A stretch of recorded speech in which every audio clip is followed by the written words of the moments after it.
Hello and welcome to the Direct Selling Success Podcast. I'm Anna Green and I'm here to share with you tips, tricks and training on network marketing done right. Thank you for listening. Hello, I am so excited today to welcome Lisa Williams here to the podcast. Lisa has been a guest before quite some time ago. It was probably about 3 years ago. It's quite a way. Yeah, I think it was when you first started the podcast, maybe around that time. Yeah, so 3 years ago in December, I started the podcast and we are 100th episode.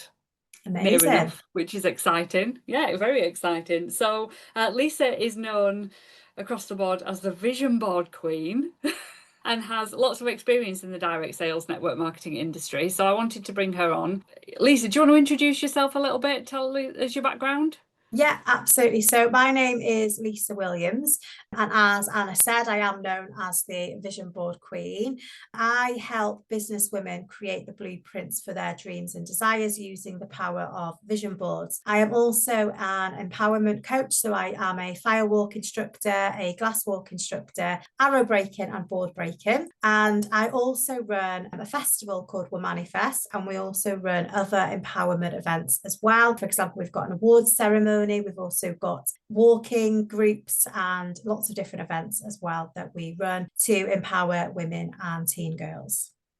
Wow. So this has come from when I first met you, what I would say, and I don't mean anything negative by this, a little online business, similar because I had a little online business at the time, 2019, 2020.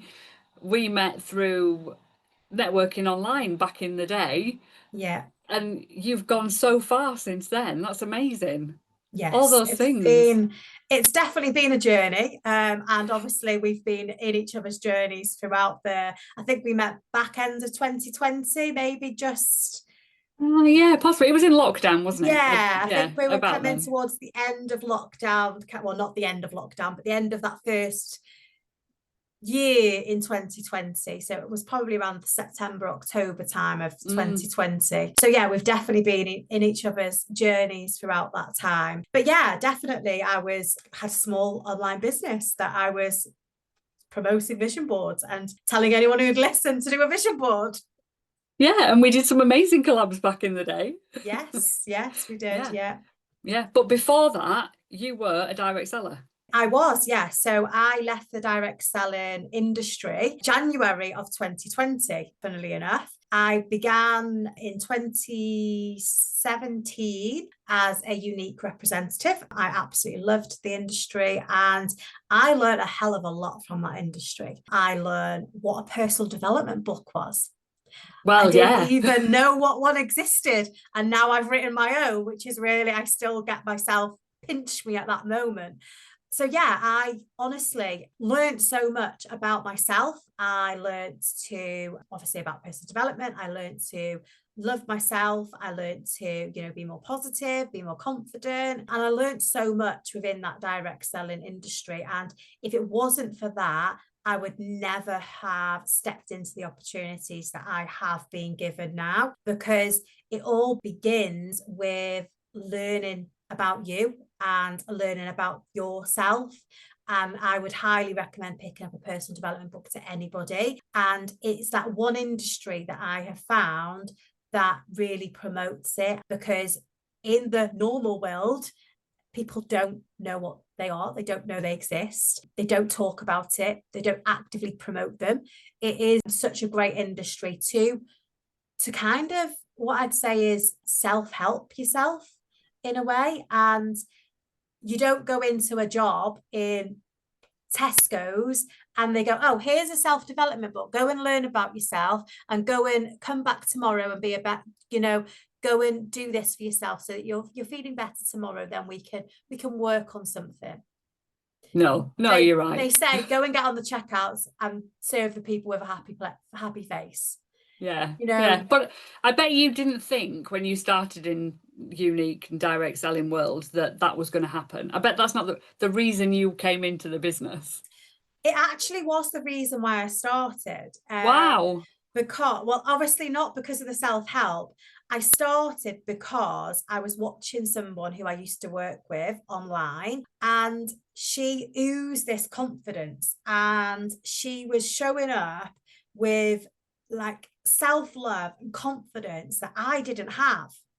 And I didn't, at that point in my life, I had just gone through my second miscarriage. I was at my rock bottom.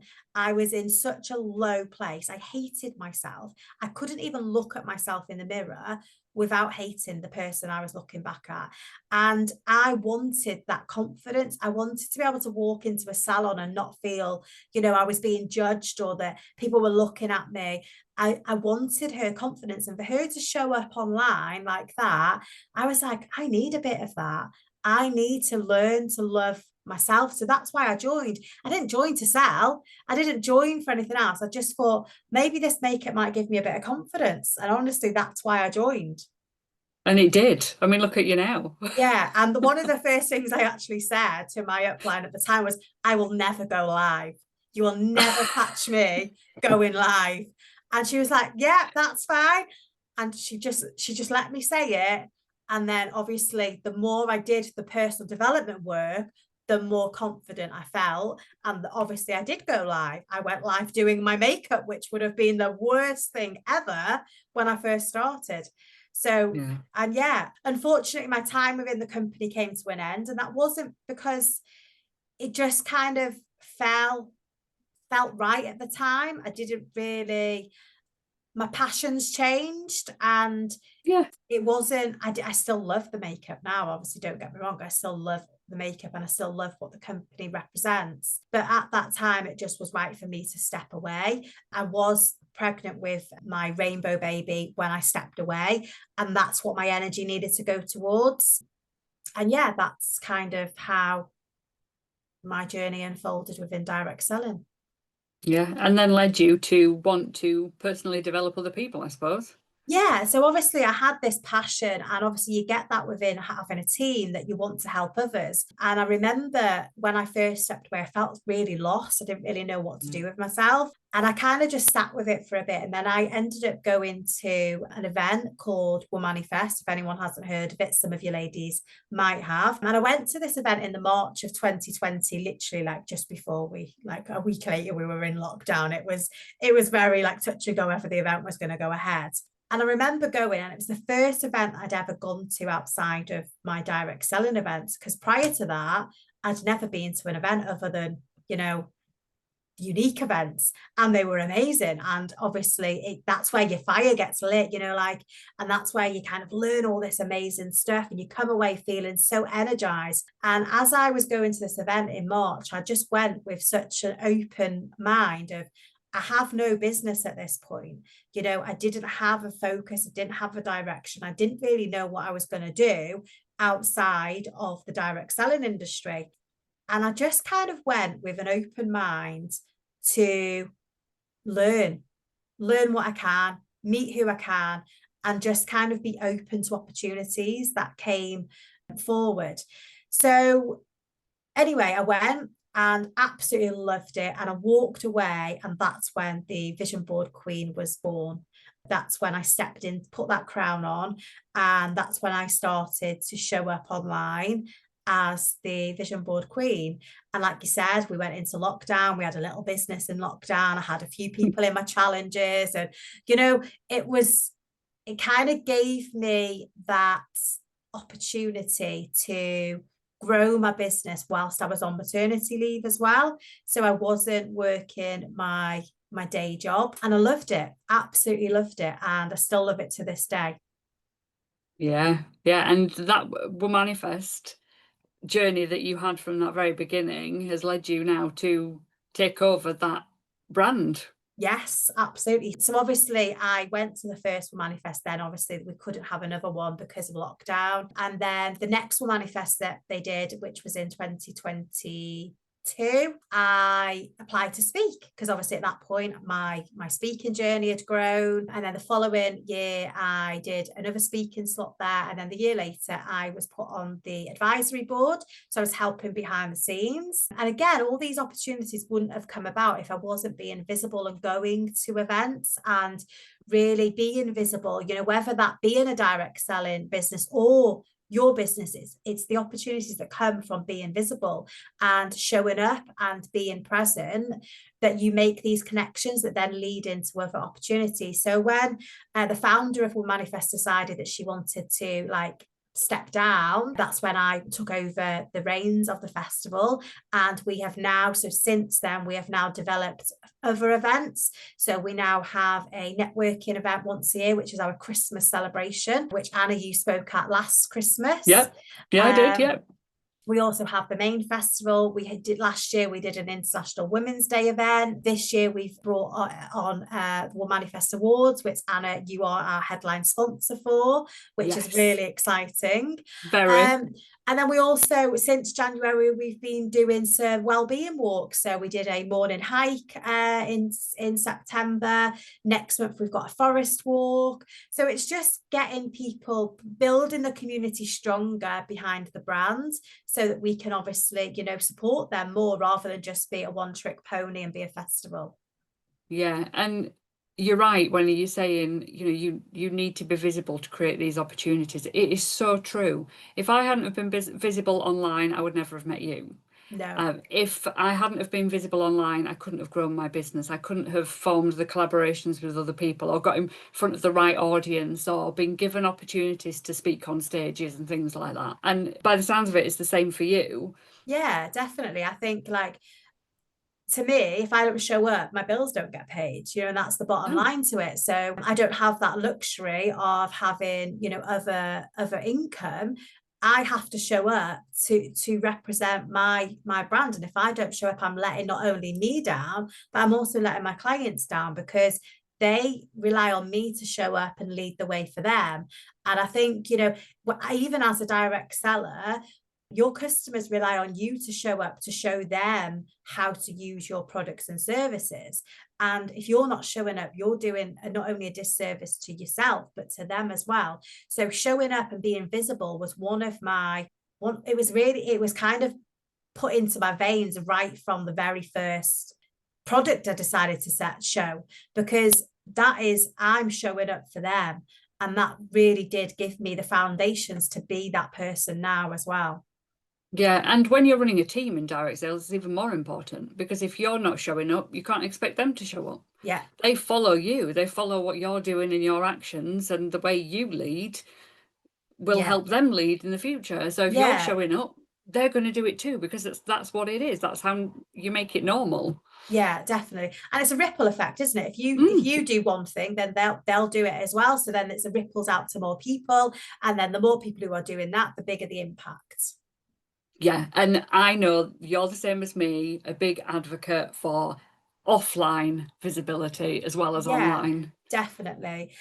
Online is amazing, don't get me wrong, okay, but you can't develop that stronger connection with somebody until you've really met them in person, I don't think. And I think that physical connection and the physical being in the room is such a powerful experience. Yes, sometimes it's not possible, and obviously people can really understand that sometimes it isn't possible for some people, but if you can make it work, whether that's stepping through that comfort zone, the more you do that, the more you're going to benefit from it, because it is so powerful being in that room. Like, I'm rubbish at remembering faces. I am absolutely, because on Facebook, you're just a little picture to me. That's it. So until I've actually met you, I will still not know who you are.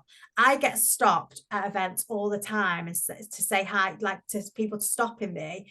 And I have no idea who they are. And that's really, and I do say, I'm really sorry, but I'm not being rude, but I do not put faces to names unless I've met you. And that to me is really powerful, because then I know that person, I know who they are, and I'm going to remember them. Yeah, and I really do think that's so important. Yeah, online's great, like you say, and yes, you can build connections, but it takes so long to connect with somebody online in that really powerful way.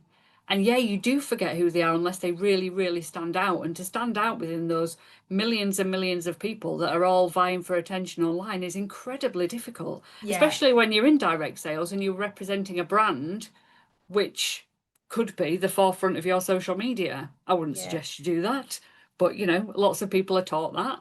But when you go into an in-person event, the magic really does happen because you are visible in front of a small number of people, or a much smaller number of people, that you can really stand out as yourself, showing your personality. And I don't know, there's just something special, isn't there? Yeah, definitely. And I also think with direct selling as well is you're not exclusively selling that product. You know, No. it's like I wasn't exclusively selling Younique, okay? Mm. And I wasn't exclusively the only person in the world to have that product or service. So I had to show up to stand out. You know, I had to be visible in order to get in front of more people. So I had to be the one who would put myself forward to, you know, to speak at events. I had to be the one who put myself forward, you know, to attend even just local networking events where there's like 10 to 15 people in the room. Then I was the one being visible compared to the other Younique rep who was just staying online and on social media, or who wasn't showing up every day. And I think, you know, even going down to the fact of going live, you know, rather than just posting, you're going to stand out more if you're doing the actions that you need to take to grow and be visible. Yeah, visibility is key because you are so instantly easily forgotten. Yeah. So if you're not in the room, if you're not showing up online, if you disappear off their newsfeed, or you're not in those networking spaces, people will not remember you.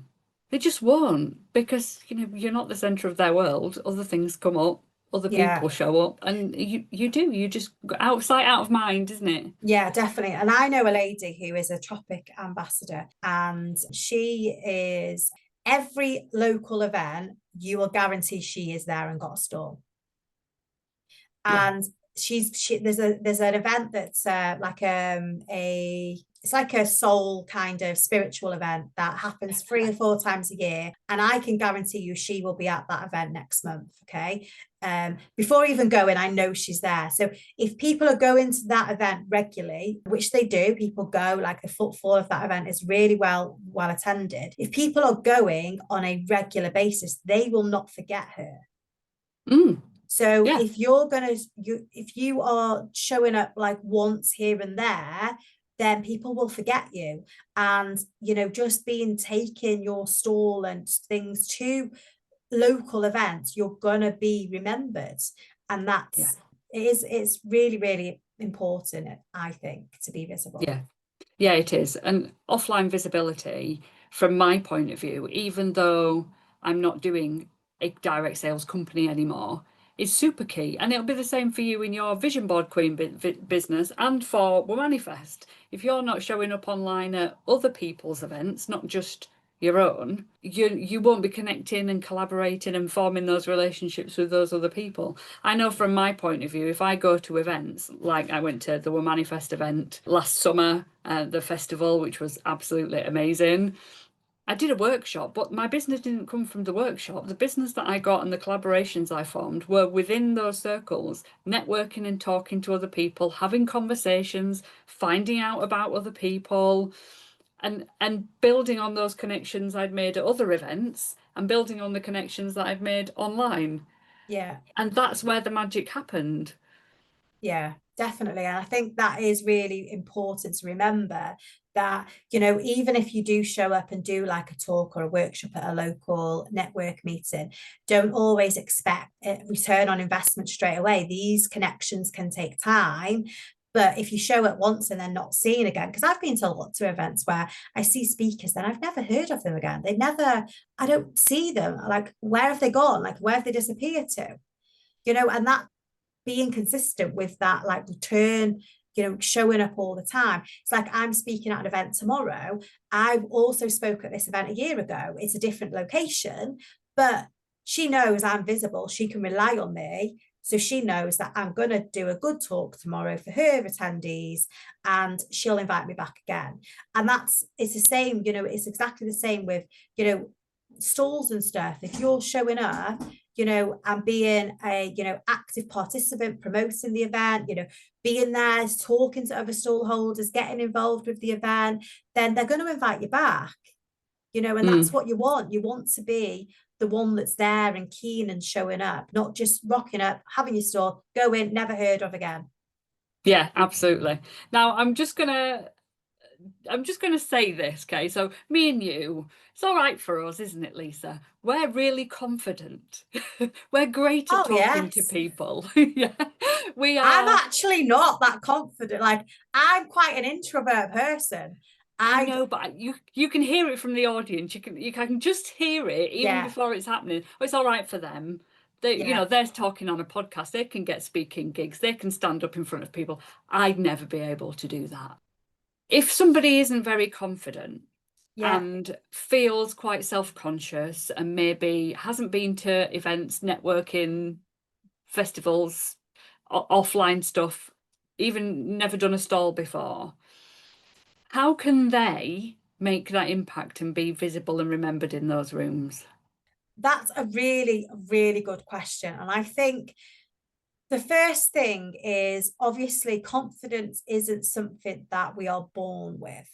We do have to, I think, have to learn how to be more confident. And it doesn't come natural to a lot of people. I'm not a naturally confident person, and I'm definitely more of an introvert. I'd like to sit back and watch and then get involved. I'm not someone that's like, oh, in your face and like really out there and bold. But what I am is I'm consistent at showing up. Okay. So even though I'm not always the most extrovert person, I'm definitely not extrovert actually, I will still be consistent showing up introvertly in every space that I can. That wasn't something that came easy. The first time I went to a network meeting, oh my God, I was so nervous. I took a friend with me because I didn't want to go on my own. And again, like when I first did a stall, I didn't want to speak to people. I was so like shy and quiet. Again, speaking, again, the first time I did that, I took someone with me to hold my hand, basically, because I didn't want to do it on my own. So these things do get easier as time, the more you do it. But my first thing would be is to do a bit of personal development on self-conscious, on confidence, and really tapping into your own confidence, watching some YouTubes. There's a great thing, that 5 4 3 2 1 rule, which I can't remember her name. What's her name? Mel Robbins. That's the one. Yeah, Mel Robbins.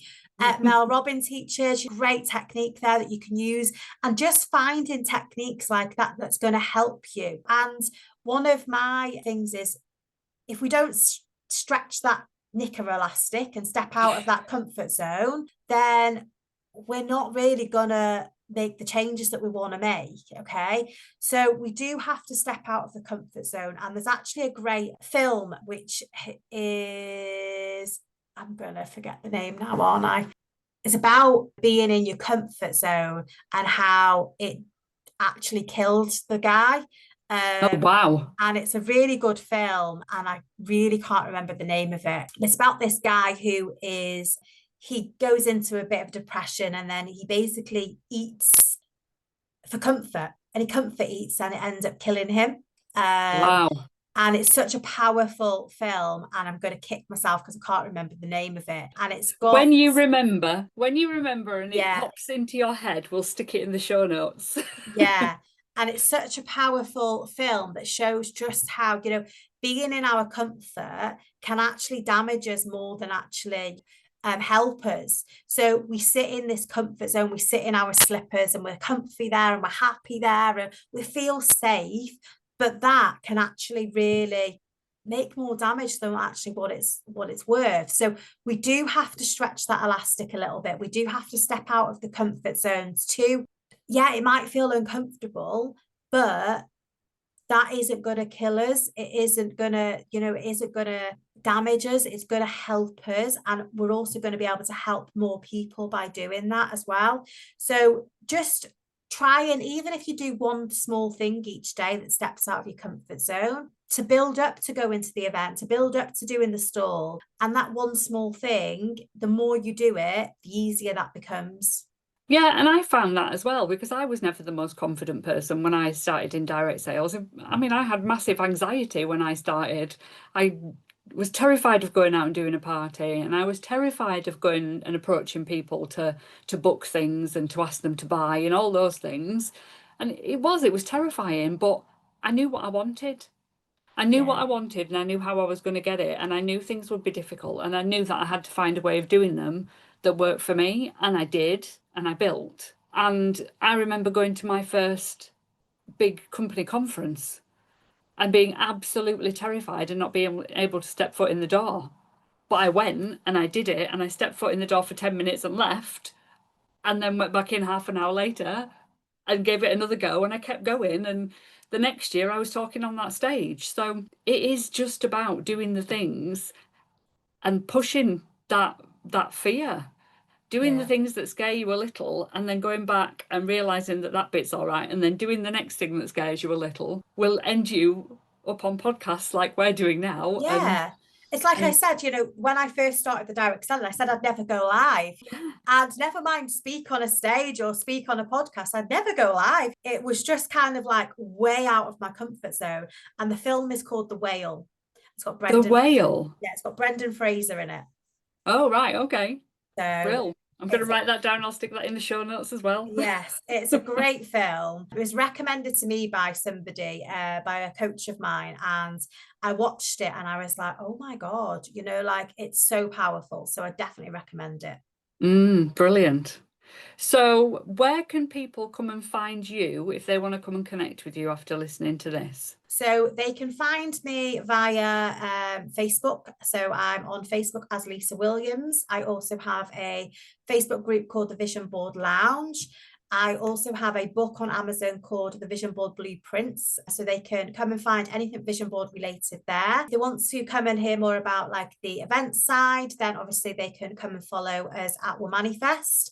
The website is www.womanifest.co.uk. We are on Facebook and Instagram and TikTok for the festival. And then I also have another event which might be of interest, which is a personal development event, which is going to be in January. It's going to be based in Chester, and it's called the Big Vision Ignited, and that's going to be all around personal development and helping you step closer to those vision board dreams and desires. Oh, exciting. Amazing. And if you can give everybody listening one tip, one big tip on anything to do with personal development, growing your business, what would it be? Start today and don't put it off. Because your personal development will absolutely change your life. Yeah, and it really will. It really will. Thank you, Lisa. Thank you for having me, Anna.